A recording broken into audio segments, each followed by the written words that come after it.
tema aborto, ele faz parte de uma campanha permanente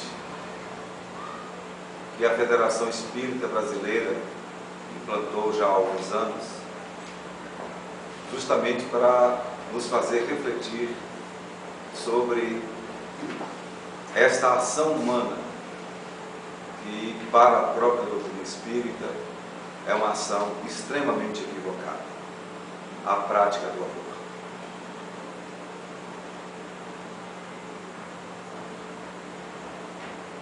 Eu perguntaria aos senhores e às senhoras aqui presentes: no mundo atual, a criminalidade está muito alta, a insegurança está muito mais em alta, e eu pergunto exatamente isso. Na concepção de vocês, aqui agora, nesse momento bem intimista, qual é o maior crime que se comete contra a vida humana de forma direta na atualidade?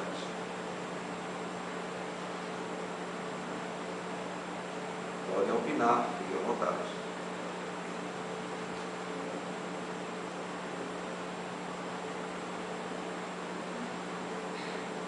Eu acho que acabou mesmo.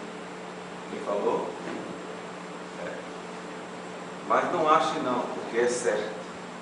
Se nós juntarmos até as guerras que estão acontecendo, os movimentos terroristas, todas essas mortes apontadas pela estupidez humana, de quem ainda não se vê como ser humano e não vê o humano, seu semelhante, filho de Deus, componente com a mesma estrutura divina, se juntarmos todos os assassinatos, todos os atropelamentos de morte, todas as ações insanas que levam à morte da vida física, não dá nem a metade do maior crime que se comete em nossa sociedade humana, que é justamente o aborto.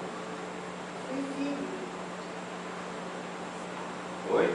Suicídio. O que é que tem o suicídio? É o maior crime que se comete contra a vida. É, mas em termos de quantidade, não supera o aborto. Ora, mas a gente tem que fazer a seguinte pergunta também. Porque o aborto, se alguém for estuprado e ficar grávida, Vamos ver aqui agora. e a família querer repetir. Vamos ver aqui agora. É exatamente esse é o assunto que a gente vai tratar aqui. Ainda por essa linha, eu perguntaria: quem é que está praticando o aborto? É bandido? É facção criminosa? São os fanáticos? Terroristas? Quem anda cometendo esse crime? Sabe quem comete esse crime? Que é o maior crime da sociedade humana? Nós. Aqui, ó. Nós. As famílias que se consideram as famílias do bem, as famílias de bem, a parte equilibrada da sociedade. Quem comete aborto somos nós, na sua maioria. Dentro das leis brasileiras, existe a possibilidade de você cometer aborto legal. Né? Legal por quê? Porque a lei lhe permite que ele seja praticado. Uma das possibilidades seria quando a mãe, a grávida, a gestante, está numa gravidez de risco e no processo de gravidez pode acontecer que a mãe não resista. E aí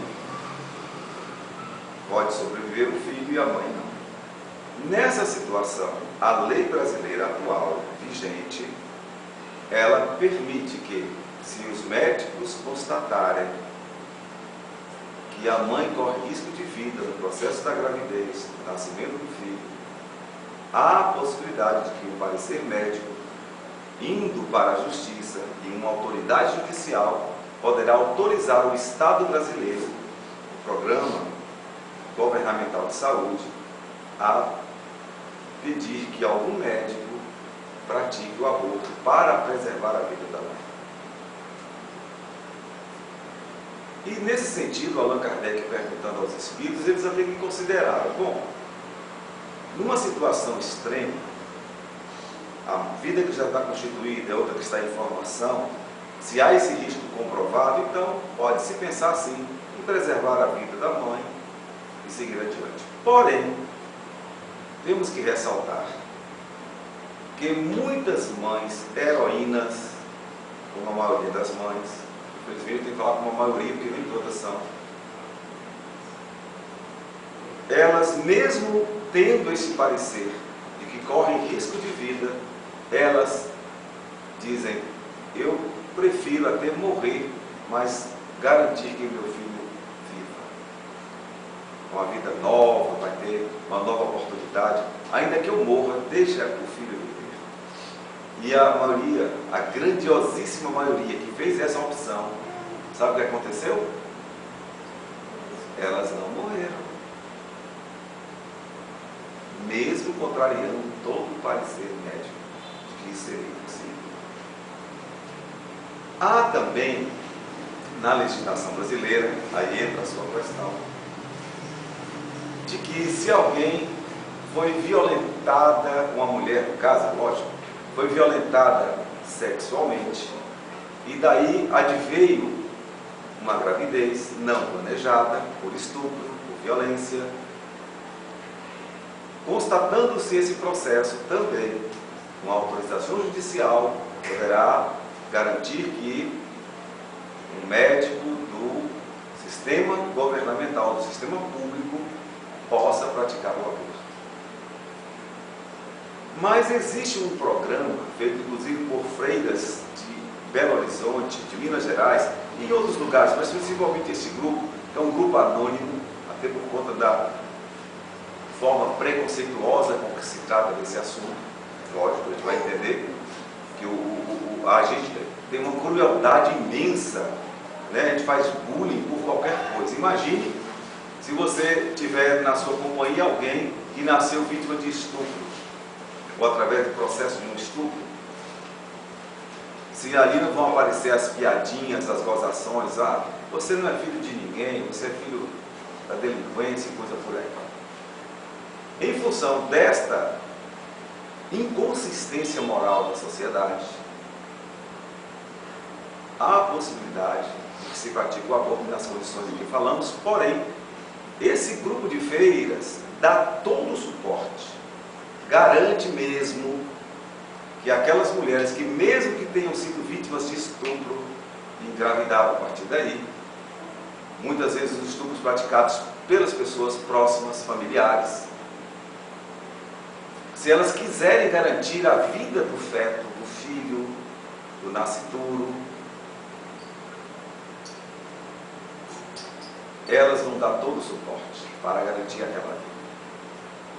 E isso não pode ser divulgado amplamente, como eu já falei, por questões de maledicência que ainda possuímos e muito nessa sociedade, que tem muito mais de hipocrisia do que de sensatez.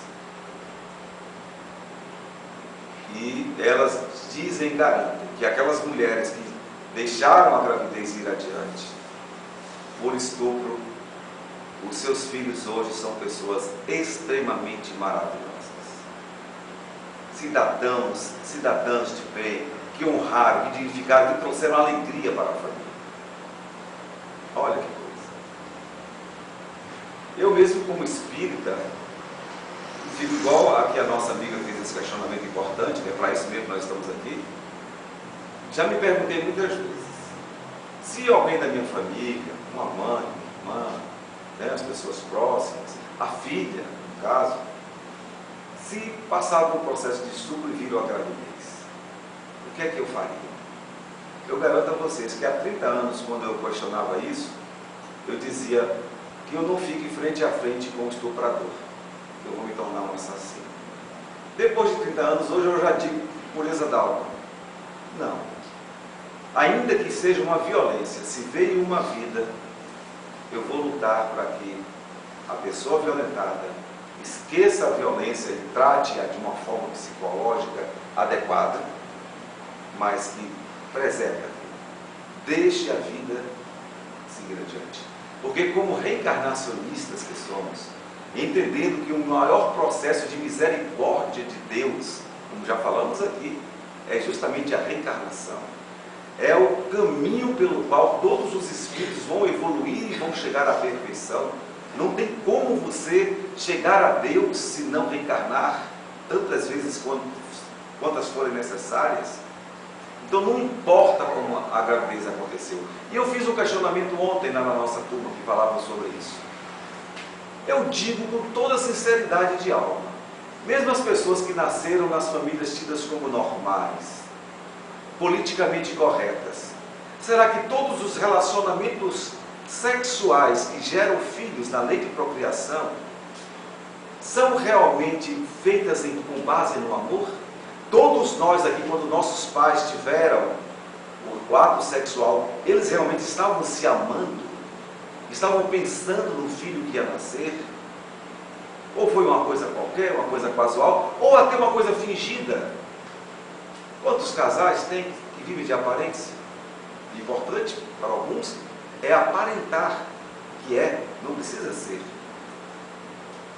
A hipocrisia social no nosso mundo, ela é muito marcante. Então, se a gente for aprofundar, nós iríamos perceber que quase todos nós fomos, de certo modo, desculpem, vou colocar entre aspas, claro, fomos estuprados de uma forma ou de outra. Salvo, claro, as honrosas e as raríssimas exceções. Então, deixando a hipocrisia de lado, pensemos na vida. Um movimento feminista maravilhoso que trouxe uma possibilidade das mulheres serem respeitadas. Hoje, no mundo atual da política, elas influenciam por demais. Aqui no Brasil, então, continuam a influenciar muito. Tentam fazer com que a mulher, somente a mulher que carrega no útero o feto a ser desenvolvido, seja a única a deliberar, a decidir sobre se vai ou não ter aquele filho. Porque as feministas, de um modo geral, elas são pessoas ateístas, elas não acreditam em Deus, não acreditam na reencarnação, não acreditam em nada que tenha vinculação filosófica ou religiosa. Vivem apenas do materialismo, do aqui e agora. Então, o aqui e agora é alguém que nasceu por um processo natural, biológico, qualquer bicho pode nascer.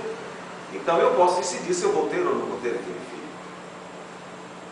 O Espírito Emmanuel, com muita coragem, já há algumas décadas, já havia dito isso. Com todo respeito às mulheres e à necessidade do movimento feminista se firmar para impedir os abusos dos machistas, mas nesse ponto estão completamente equivocados.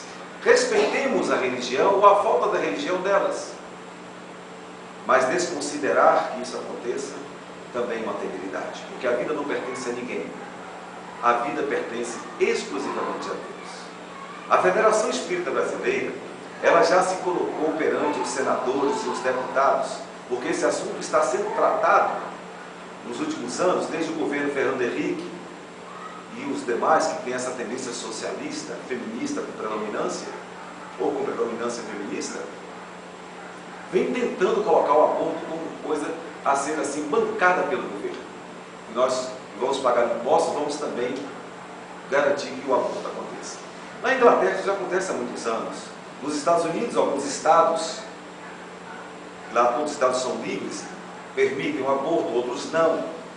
Na Europa, que é a base desse ateísmo, dessa falta de Deus, por uma descrença secular de ocorrências equivocadas, que até hoje não se definiram, e a Europa tende a se destruir como está se destruindo, e vai se destruir, porque não tem coração, só tem razão. É impossível que o ser humano cresça sem coração, só com racionalidade. Nós vamos assistir isso como estamos assistindo a olhos nus, a olhos vistos. Ali se implanta essa lei com uma prioridade, como se fosse um modelo de civilidade, de crescimento, de grandiosidade. Mas aqui, nós estamos querendo dizer o seguinte: continuemos cada um de nós com a nossa opinião. Mas eu vou colocar aqui um filme, que tem 29 minutos, Ele foi apresentado a partir de uma experiência feita justamente por um jovem, grandioso médico especializado em praticar aborto.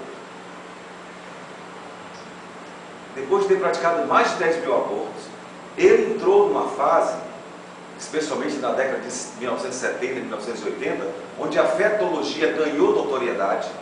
A partir de 1970, os médicos perceberam, sem nenhuma religião, apenas por ciência e racionalidade, que o feto é um ser vivo como qualquer outro. Tanto que agora nós já assistimos aqui no Brasil, com grande orgulho, no bom sentido da palavra, cirurgias sendo feitas em fetos dentro do útero. Que coisa linda e maravilhosa. Então surgiu a fetologia e se percebeu que a vida está ali tanto quanto está aqui, no útero ou fora dele, na mesma dimensão, e devendo então o mesmo respeito, porque é um consenso no direito universal, que é o direito à vida. Nós temos que cuidar da vida das plantas, dos animais e muito mais dos seres humanos, por que não dizer? Então, a própria ciência está nos dando uma visão muito ampla desse processo todo. Mas aí, o que lamentamos é quando o controle da natalidade desses países mais desenvolvidos não tenham filhos para sobrar dinheiro para a gente ficar mais rico.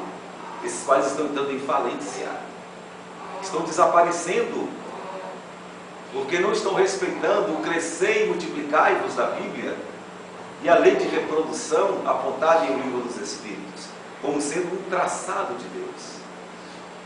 Tentam controlar a natalidade por várias formas, tudo bem, vamos falar de outras formas de controle da natalidade em outra ocasião aqui, mas o que nós chamamos de muito grave é quando a gente quer colocar o controle de natalidade à prática do aborto.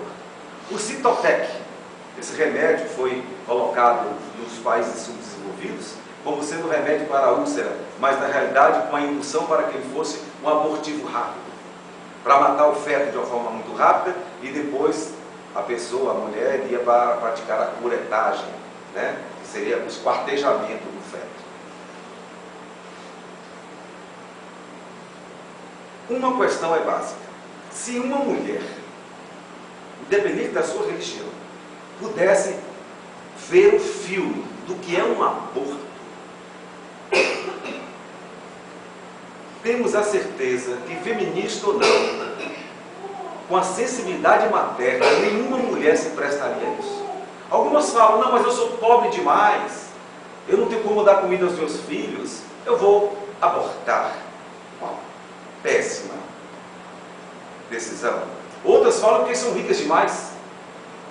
Não, eu sou rica demais, eu tenho muito dinheiro, eu tenho muitos negócios, eu tenho que viajar, eu tenho que conhecer o mundo, eu não tenho tempo para nada, como é que eu vou cuidar de filho? São as que mais abortam. E aquelas que abortam por causa da vaidade. Ah, não, mas se eu tiver um filho, meu peito vai cair, eu vou ter estria, eu vou ficar toda deformada, vou ficar feia, ninguém mais vai me interessar por mim. Não vou ter filho enquanto estiver a juventude expressa em mim. É lastimável tudo isso. Legal ou ilegal? O aborto é um crime que se comete contra alguém que não tem como se defender. Porque se você me atacar e eu me atacar, vai ter uma briga feia. Um vai se defender, porque existe a lei de conservação. A gente vai querer se defender para preservar a vida. Agora, como é que um feto preso na bolsa ou no saco amniótico pode se defender de instrumentos perfurantes? Pá, pá. Mas nós vamos ver aqui.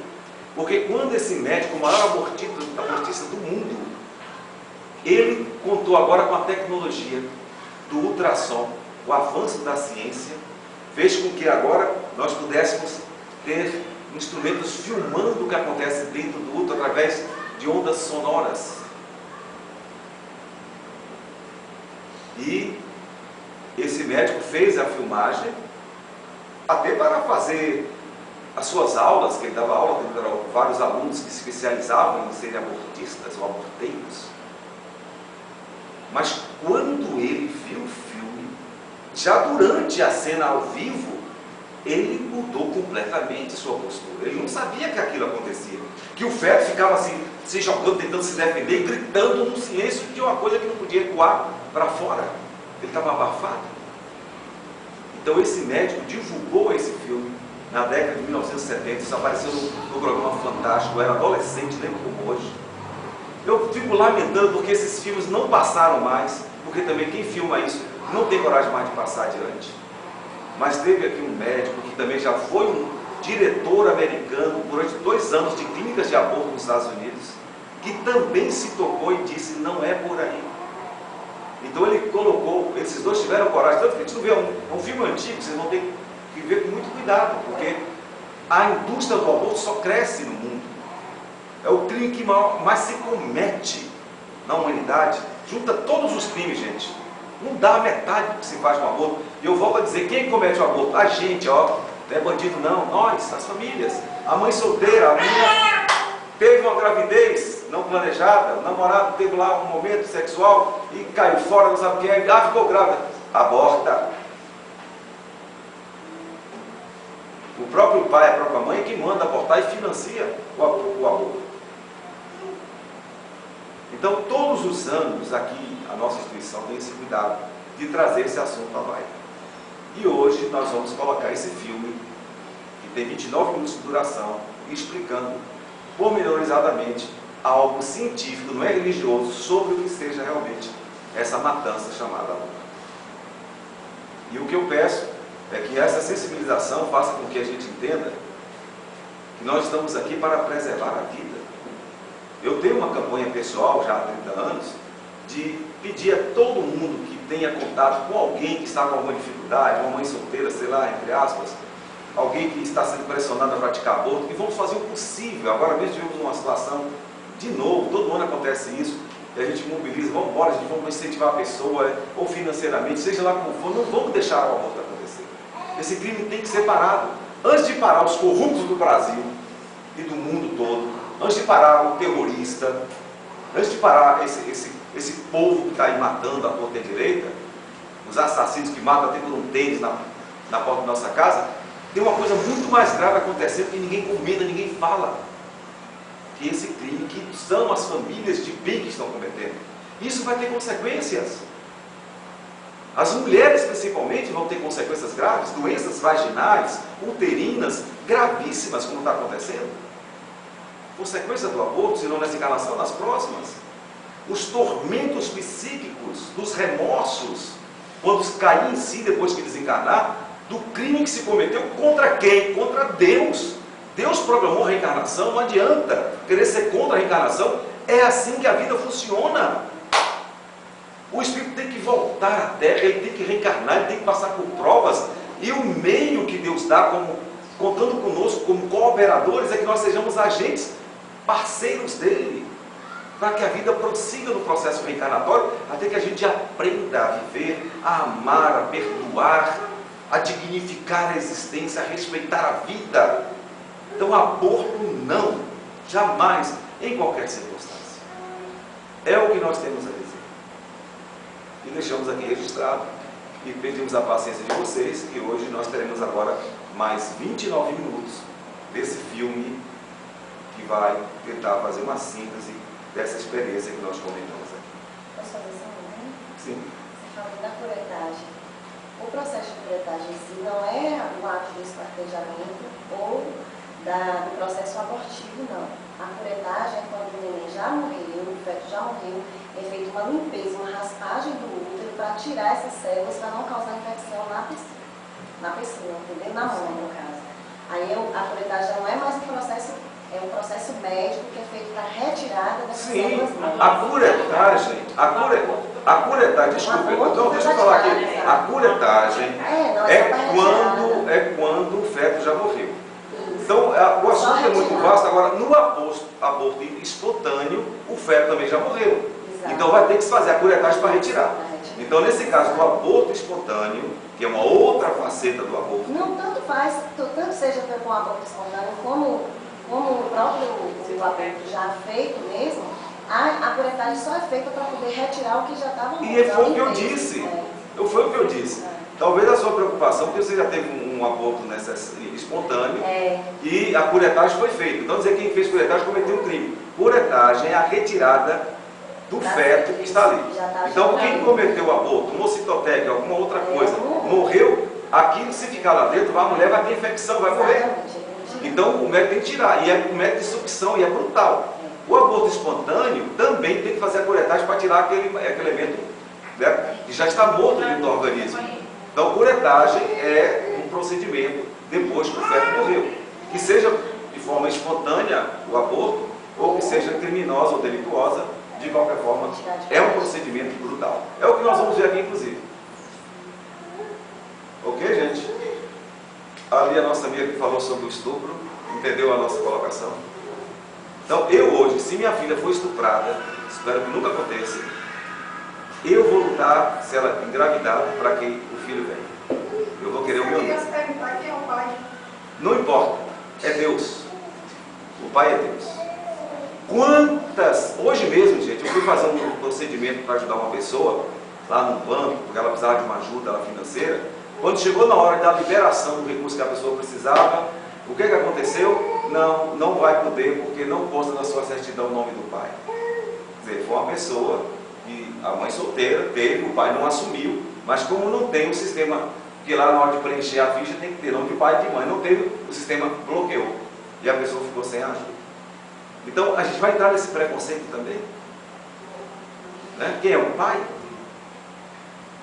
Nós já falamos aqui inúmeras vezes que as regiões de sofrimento estão cheias de homens. Quem são esses homens? Os pais. Os pais que não assumiram. Os homens que, na verdade, não são homens. Porque o homem de verdade assume o filho. Se não der certo com a esposa, não deu certo com o casamento, é outra coisa. Mas o filho não. O filho não. Se você gerou, se você participou, o filho tem que ser preservado.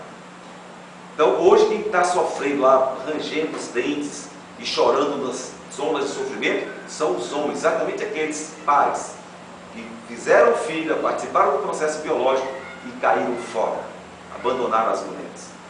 Então, não importa, se o filho perguntar quem é o pai, fala: meu filho, seu pai é Deus. Seu pai é Deus. E isso nunca pode ser, isso é o que chama de preconceito.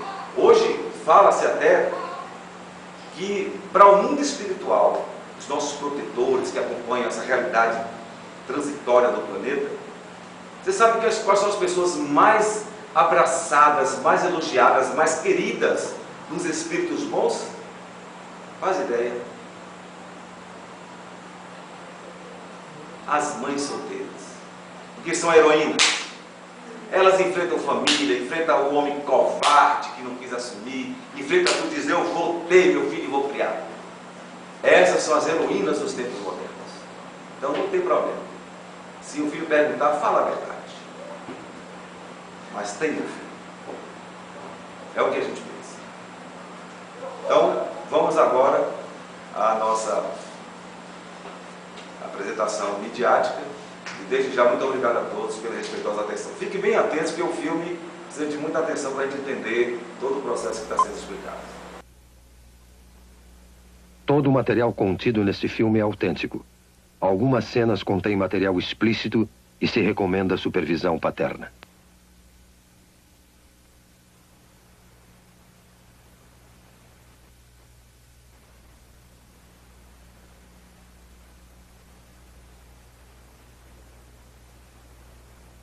Agora podemos perceber o grito silencioso na face desta criança que agora enfrenta a iminente extinção. O grito silencioso.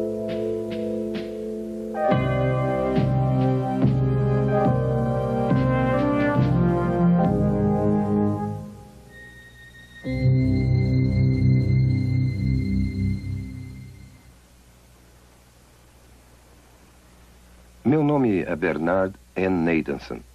Sou um médico e também obstetra e ginecologista. E acho que tenho alguma experiência em matéria de abortos. Bem, quando eu estudava medicina, em 1949, não havia uma ciência como a fetologia. Aprendemos que esta criança nascer, o feto, era uma coisa no útero e que somente por uma questão de fé era ou não era um ser humano, e se esse ser humano teria ou não qualquer qualidade bem pessoal. Mas essa história mudou desde 1970. Foi nessa época que a ciência da fetologia surgiu nos meios médicos.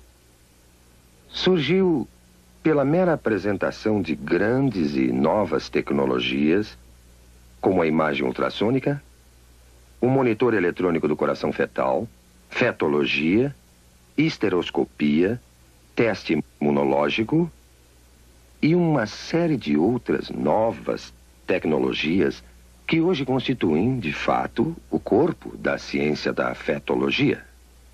A imagem ultrassônica, que é a imagem do feto em movimento, tornou-se acessível à nossa clínica a partir de 1976. A sala para exames ultrassônicos consiste de uma convencional mesa de exame e do aparelhamento de ultrassom. Essa máquina que vemos aqui. A mulher grávida é colocada na mesa para o exame. O abdômen é devidamente coberto. A ponta do instrumento é colocada sobre o útero. O aparelhamento consiste basicamente de um cristal que emite ondas de som em alta frequência. E um outro aparelho que capta o eco dessas ondas. O eco é então registrado num computador que o transforma em uma série de imagens da criança nascer. E a criança pode ser observada por uma análise linear, que é útil para a gravidez adiantada, ou por uma de setor, que é mais precisa para delinear a criança na fase inicial, como esse caso. A imagem reconstruída pelos moldes do eco é capaz de ser de uma absoluta clareza e é tão detalhada nesse instrumento que as válvulas do coração são observadas abrindo e fechando com as contrações do coração. Mães e pais, pela primeira vez, têm podido ver suas crianças antes do nascimento, com essa espetacular tecnologia. Essas tecnologias, esses aparelhos e máquinas que usamos diariamente, têm nos convencido que, sem dúvida, essa criança nascer é também outro ser humano, outro membro da humanidade, sem distinção, de maneira alguma, a qualquer um de nós. E pela primeira vez, temos a tecnologia para ver um aborto sob o ponto de vista da vítima. A imagem ultrassônica nos permite ver isso. E assim, pela primeira vez, vamos observar como uma criança vai sendo torturada, desmembrada, desarticulada, esmagada e destruída pelos insensíveis instrumentos de aço do aborteiro. O que estamos vendo aqui é uma sequência do desenvolvimento de uma criança no estado pré-natal de vida, desde os primeiros momentos até o fim desta fase. Temos aqui uma criança de 4 semanas, de 8 semanas, de 12 semanas, de 16 semanas, 18 semanas, de 20 semanas e de 28 semanas. Como podem ver, não existe ainda uma mudança dramática na forma ou substância desse ser durante esse desenvolvimento. Essa pequena pessoa, de 12 semanas, é uma criatura, inegavelmente um ser humano. Já tem ondas cerebrais desde 6 semanas, seu coração está funcionando há 8 semanas e todo o resto das funções humanas são exatamente como as nossas. Agora, esse livro, Obstétrica de Williams, 16ª edição de 1980, é um livro de estudo usado em todas as escolas de medicina nos Estados Unidos. O prefácio desse livro, publicado em 1980, nos diz o seguinte: felizmente entramos numa era que o feto pode ser já considerado e tratado como nosso segundo cliente. Quem poderia sonhar, mesmo há alguns anos, que poderíamos atender um feto como médico? As tradicionais éticas médicas e conceitos nos dizem que não devemos destruir nossos clientes e nós juramos preservar suas vidas. Agora veremos como o aborto age no nosso segundo cliente. Temos então uma criança de 12 semanas no útero, o útero sendo esse músculo em redor da criança. Quando o aborteiro inicia o processo, primeiro coloca esse instrumento, conhecido como espéculo, na vagina da mulher. E em seguida abre a fim de avistar o colo uterino aqui. Tendo avistado o colo, o aborteiro, então, pega esse instrumento, conhecido como tenáculo, firma-o seguramente com o espéculo no colo. Desta maneira, grampeia bem o tenáculo para firmá-lo melhor ao colo do útero. Outro instrumento que é posto em ação é chamado sonda. Esse instrumento é colocado dentro do útero, depois retirado, para o aborteiro determinar exato a profundidade e o tamanho do útero. Depois, esse grupo de dilatadores, esses metálicos, curvos instrumentos, são usados para fazer a dilatação do colo, a fim de aplicar finalmente os mencionados instrumentos de aborto.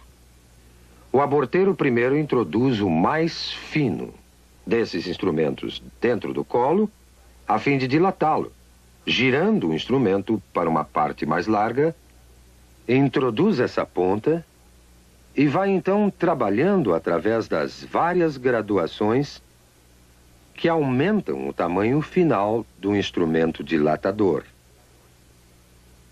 Depois, passa a usar um instrumento conhecido como aparelho de sucção, o qual está sendo retirado de um recipiente esterilizado para seu uso. E então, isso será inserido no colo dilatado até chegar ao útero, para então perfurar o saco que cobre a criança, esvaziando do fluido que a cerca. O instrumento é posto em direto contato com a criança numa pressão aproximada a 55 milímetros de mercúrio, aplicada na ponta desse instrumento, que está ligada a um longo tubo grosso de sucção e a instrumentação abortiva, que é o aparelhamento do outro lado. A ponta de sucção começará a destruição da criança. Pedaços do corpo são separados, um por um, até ficar somente fragmentos do corpo e a cabeça. A cabeça é grande demais para passar pela tubulação. Para isso é necessária a aplicação de outro instrumento, chamado pinça de pólipo, dentro do útero, através do colo já dilatado. E o aborteiro, então, terá que pegar a cabeça da criança, que flutua livre dentro do útero, entre os anéis desse instrumento. A cabeça é então dilacerada e seus pedaços removidos com seus respectivos ossos. E o aborto, então, estará concluído. Já vimos como uma criança de 12 semanas aparece na costela ultrassônica. Também vimos a mecânica, todas as fases do aborto de 12 semanas. Agora, pela primeira vez, veremos um filme feito com a verdadeira imagem ultrassônica de um aborto de 12 semanas. Não se esqueça que não é um caso fora do comum, um aborto tardio. É um dos 4.000 casos de aborto feitos todos os dias nos Estados Unidos. Esse filme foi feito numa clínica de abortos. O médico que realizou o aborto foi um jovem que trabalhava em 2 diferentes clínicas de aborto ao mesmo tempo. Ele já havia feito mais de 10.000 abortos na sua vida. Quando lhe pediram para assistir uma exibição deste filme, ele ficou tão chocado do que ele fazia que saiu da sala por um momento. Voltou para ver o final, mas nunca mais fez outro aborto. A moça que manobrou a verdadeira câmera ultrassônica era uma feminista e a favor do aborto. Mas ela também ficou tão chocada pelo que viu nesta sessão de cinema que nunca mais quis discutir o assunto aborto.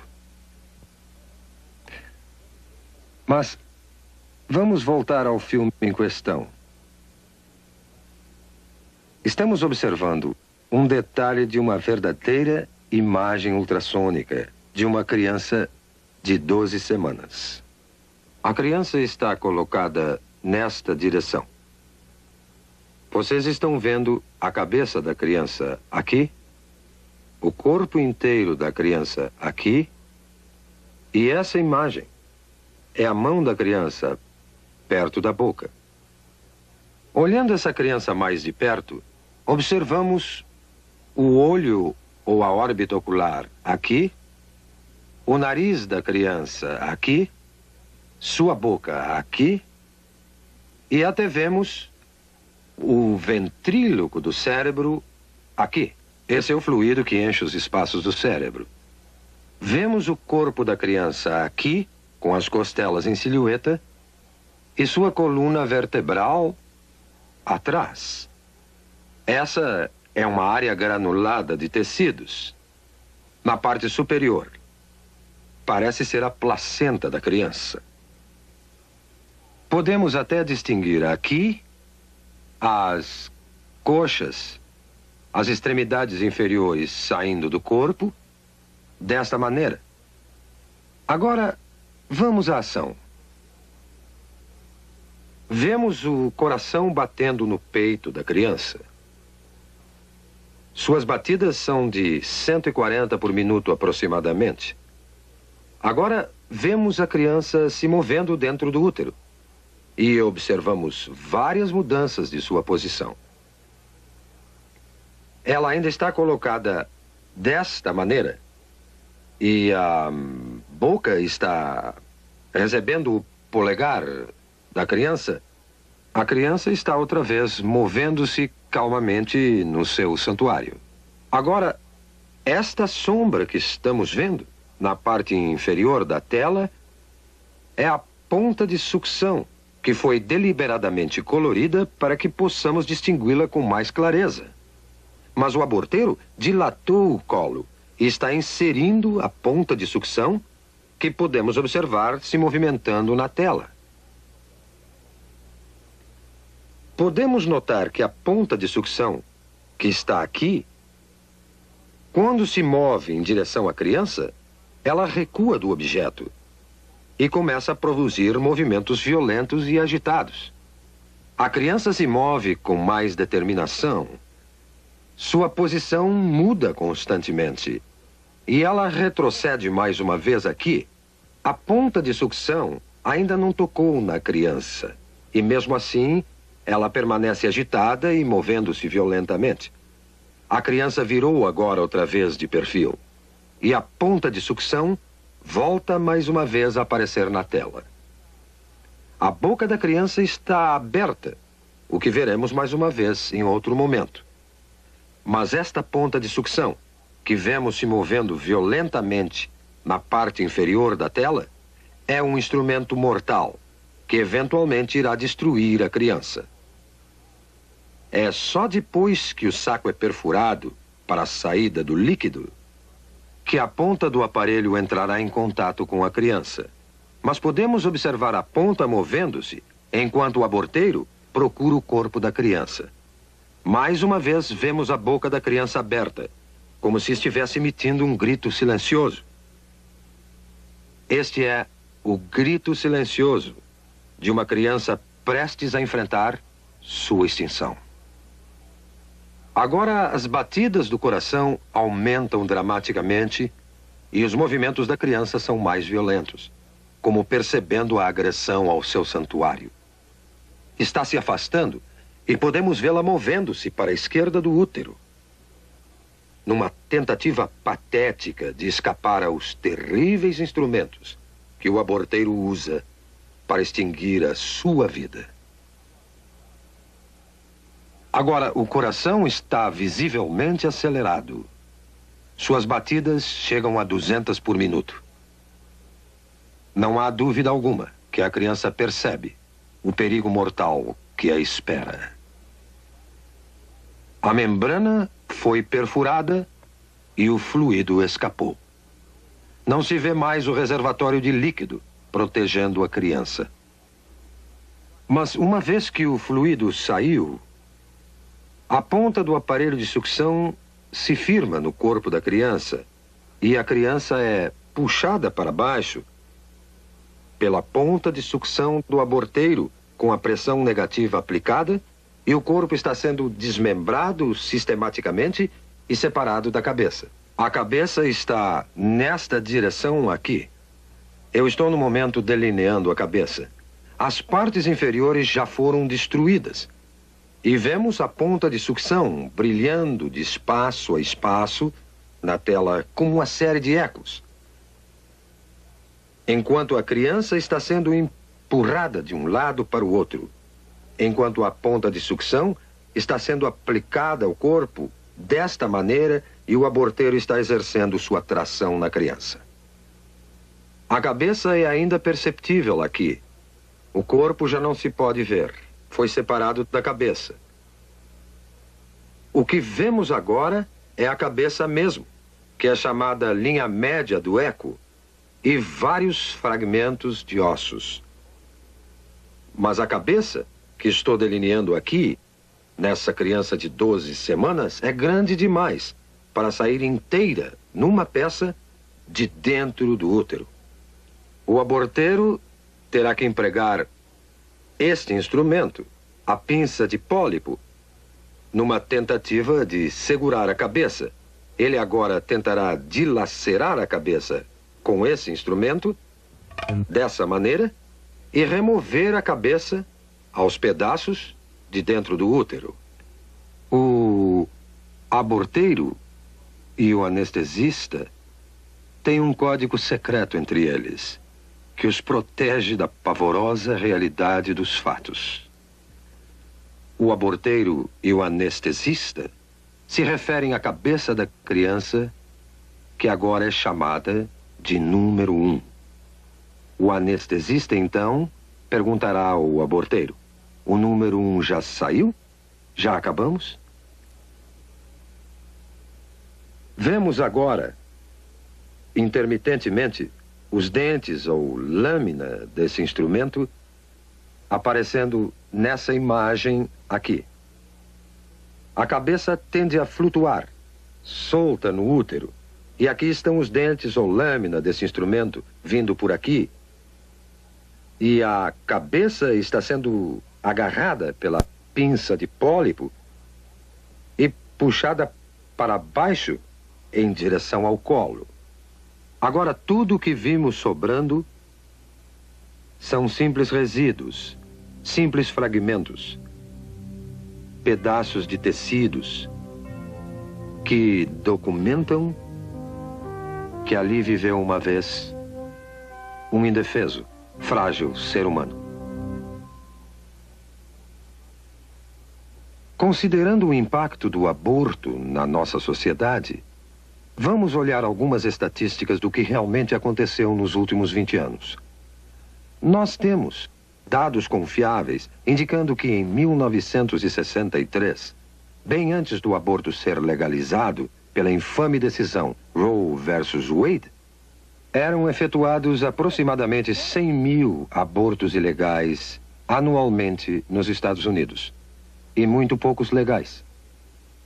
Em 1973, o primeiro ano que a decisão Roe versus Wade prevaleceu neste país, cerca de 750 mil abortos foram efetuados. E em 1983, o último ano do qual temos completos dados, foram feitos 1,5 milhão de abortos. Agora vamos ver o aborto como indústria. No ano passado, foram efetuados 1,5 milhão de abortos nesse país. E o custo médio de um aborto é de 300 a 400 dólares por operação. Isso criou uma indústria nesse país de uns 5 a 6 milhões de dólares por ano, colocando-o na lista das 500 maiores indústrias do mundo. 90% de todo esse dinheiro vai para o bolso dos médicos e o que sobra no bolso dos empresários que dirigem as clínicas. Tivemos investigações recentes sobre essas clínicas, que se ramificaram no país como cadeias de restaurantes. Sabemos que várias dessas cadeias se encontram na Califórnia, pelo sudoeste e vão até o sudeste dos Estados Unidos. E há alguma evidência agora que cada vez mais essas clínicas estão caindo nas mãos do crime sindicalizado nos Estados Unidos. E que esse dinheiro do aborto, é manchado não só pelo sangue das inocentes vítimas do aborto, como também pelas mãos sujas do crime sindicalizado nos Estados Unidos. Quando discutimos o aborto, temos que entender que a criança por nascer não é a única vítima. As mulheres são vítimas também, tanto como as crianças o são. Não foi dito às mulheres a verdadeira natureza da criança por nascer.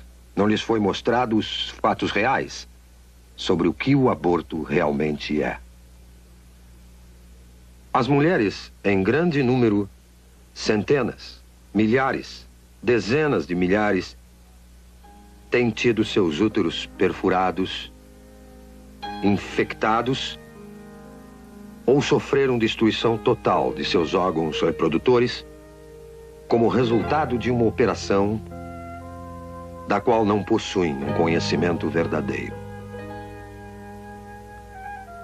Este filme e outros filmes que virão devem fazer parte da informação geral para o consentimento de qualquer mulher antes de se submeter a um processo desta natureza.